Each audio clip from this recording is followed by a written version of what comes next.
bitmesin sayıyor, bir var bekliyor.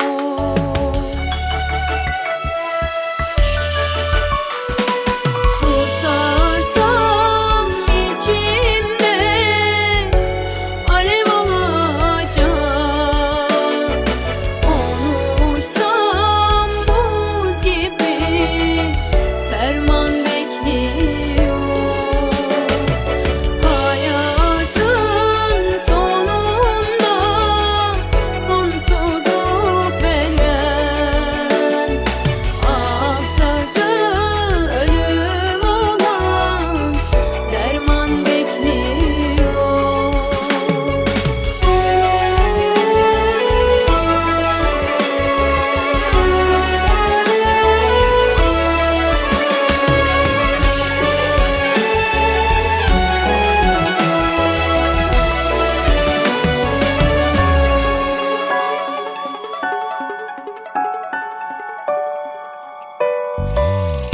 Günahlar baş almış gidiyor çoktan.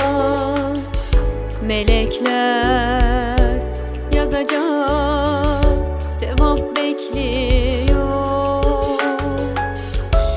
Yürümek mümkün mü yolcusuz yolda?